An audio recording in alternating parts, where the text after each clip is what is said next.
The other day, I gave a 5-minute ukulele lesson in a Dunkin' Donuts. There was a kid who had a ukulele, and he clearly didn't know how to play it. And I said to him, "Hey man, do you know how to play anything?" He was really little. He must have been maybe 6 or 7, and he was with an older caretaker. And I said to him, "Do you know how to play anything?" And he said, "No, not yet." And so I said to the caretaker, "Well, do you guys have a few minutes? I'm waiting for a tow truck, and I can show you something real quick." And they said, yeah, sure. We have 5 minutes until the Uber comes. So I said, "Okay, this is how you hold it." He didn't know anything whatsoever. He was holding it left-handed. And I said, "If you can hold it the other way, your life might be a little bit easier. So this is the way to hold it right-handed." And I showed him how to pluck a string. And within 5 minutes, I showed him on one string how to play Happy Birthday. And fortunately, he took to it really quickly. And we wrote down, using his markers in his coloring book, the notes of Happy Birthday. And I told him, "Man, you're going to be a great musician someday. You just got to stick with it." And I gave them my card and said, "If you ever have any questions about music, let me know." But that, I hope, by working on something directly right away with the very little time that we had, he focused completely because he knew we only have a couple minutes, and he learned something that maybe he went home and he showed somebody else, and maybe he's at home playing ukulele right now. You never know. On this week's episode of Earth Tones, episode 30, we're talking about slowly attack head on. That's the subject. Slowly attack head on. Work on something that you want to learn directly, even if you only have a little bit of time. But first, a sound from our beautiful Earth.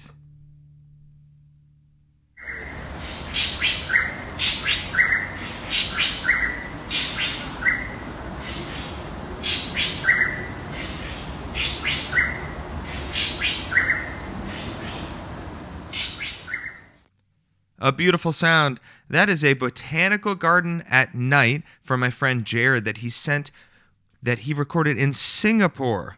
That is a Singapore botanical garden. All right, for a bit of old news, I have, for the first time, the old news and what's on the turntable combined, because the liner notes of what's on the turntable this week, Little Feat's Dixie Chicken Deluxe Edition, the liner notes are incredible. And it really makes me appreciate, why we buy a record on vinyl that we can listen to more or less for free on the internet. Why would you spend $30, or in this case, I think it was $65 for this deluxe edition? Why would you spend that kind of money? And the answer is, well, not only does it sound fantastic and you get a experience of performing it, you also get these wonderful liner notes that I couldn't find anywhere online, including this little story. This is about Little Feat getting together in the first place and rehearsing at the Warner Brothers sound stage. Okay, this is right from the liner notes. They began rehearsing on a soundstage at Warner Brothers, which was in fact the set for Bill Cosby's Crest toothpaste commercials, complete with a giant toothbrush, as well as a case full of hats, which Lowell, recall all those early shots of Lowell wearing hats, and Richie gleefully raided. After an afternoon of jamming, Kenny was in the band. A few days later, he remarked that he had a partner, a Louisiana-born conga player named Sam Clayton. So they start playing at the Warner Brothers sound stage used for Bill Cosby's Crest toothpaste commercials, and they raid the hat stash. So how about a little bit of old news you wouldn't hear anywhere else? That's from the liner notes of the deluxe edition of Dixie Chicken, Little Feat, Hat Thieves. All right, for the main discussion this week, slowly attack head on. I've often taken circuitous ways of getting where I want to go. I can invent a laundry list of tasks I have to do before I can work on that really hard thing. Some challenges seem insurmountable, and it's easy for me to get overwhelmed and not know how to get started with something. I remember asking my guitar teacher, Anthony Weller, who is also an accomplished writer, "How can I become well-read?" He said, "What you're describing is a lifelong endeavor," and then encouraged me to read Anton Chekhov's short stories. What I've realized now is he was teaching me something very valuable. You can work on the hard stuff, the real stuff, straight away. Just get into it slowly. With music and many things in life, we can imagine that there are levels we need to overcome, prerequisites we have to get past before we can get to the real stuff. But some things we just have to slowly attack head on. Sight reading is like that. Learning difficult pieces is like that. You might not be able to get the whole thing straight away, but working on it directly is usually the most direct path. Many things you can go around, but the real stuff you have to slowly attack head on. So, what I'm talking about is going after the thing that you know you need to work on. There's a lot of things along the way that I've said, okay, well, I want to be able to play that fast part, so let me work on playing scales fast. And then, of course, life gets in the way. Now you've been working on getting scales fast for the last 5 years instead of working on that song that you wanted to learn that had that fast part in it. And it's easy. It's kind of like a form of procrastination. There's that Stephen Pressfield book, The War of Art, where he talks about resistance and how it takes many different forms. Resistance can look like working on something sometimes, but you're not working on the thing you know you need to be working on. You're working on something else. It's a very fancy type of procrastination because you're actively working on something, but it's not the subject you know that you want to be working on, which is that creative endeavor that's really hard. So my advice this week and what I've noticed that's helpful is to just slowly attack it head on, going right after the thing that's difficult, but that you can do if you stick with it. So for a musical demonstration this week,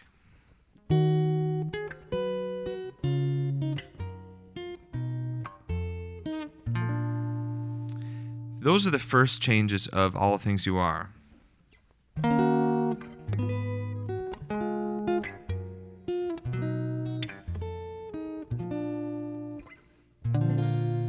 It might take a little while to get through that. Yesterday, I was working with a student on playing Yesterday, the Beatles song. And he said, well, he had the melody, which is cool, but he didn't have the changes.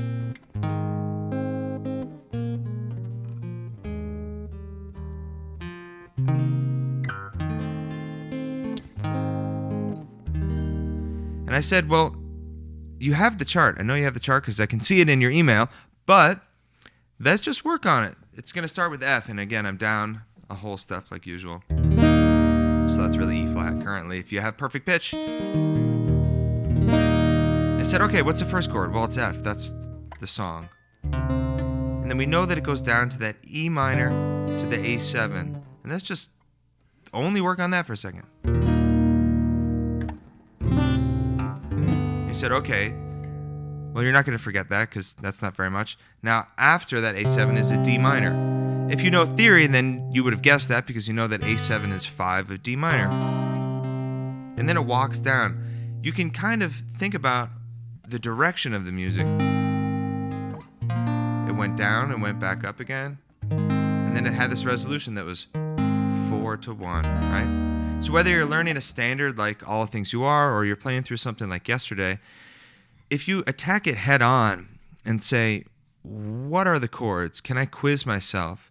There might be a lot more chords in that song, and All Things You Are goes through, multiple key areas. There's a lot more chords after the ones that I just played.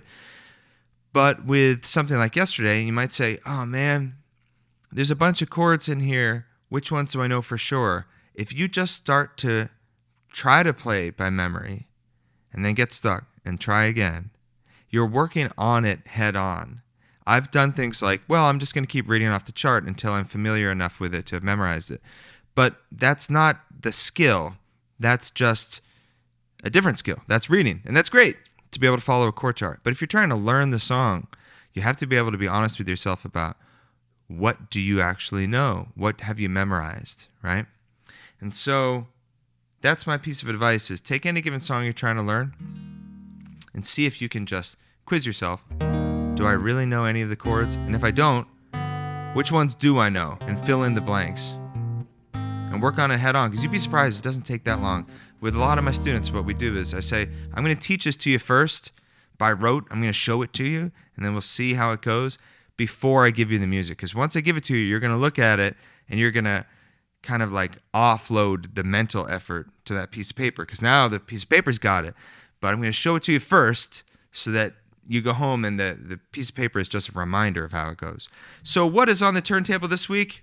There's a lot on the turntable. I've been listening.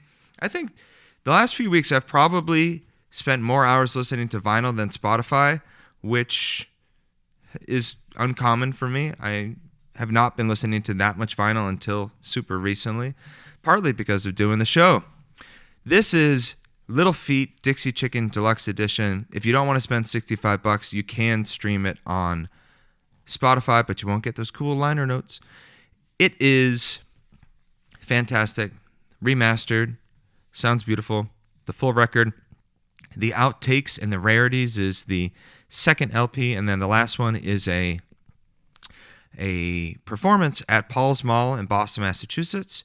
That might be a good subject for some old news as well. I was reading about Paul's Mall and the Jazz Workshop. Very interesting. So that is Dixie Chicken, the legendary Little Feat album. Something that helped me this week, improvement via celebration. I was thinking of making this an episode in the future too, once I've been thinking about it for a little bit longer. But the idea is, you want to get in shape, you want to practice more. Well, if we think about that as a positive thing instead of a negative thing, if we celebrate the fact that we can play a little bit of guitar, if we can celebrate the fact that we can lift some weights because we have enough, strength and, we're in shape enough to be able to exercise, and we celebrate the fact that we can get out of bed and that we can go out and do something, then we're thinking about it from a positive light. If I celebrate the fact that I can exercise, that I can practice, I'm celebrating the fact that I can sit and meditate for 30 minutes. That's the idea. That's what was helpful for me, is improvement via celebration instead of improvement by some form of discipline or being hard on myself. All right, that is Earth Tones, episode 30. Thank you for listening, as always. My name is Jake Pardee. I appreciate you tuning in. Let me know if you have any ideas for future episodes or any pieces of advice or music recommendations. As always, I'm here to remind you that we are a beautifully musical species on a distinctly musical planet. Visit jakepardee.com for more information about me and my music, and maritimerecording.com for more information about you and your music and what we could do together. Thanks for listening. I will see you next week for episode 31.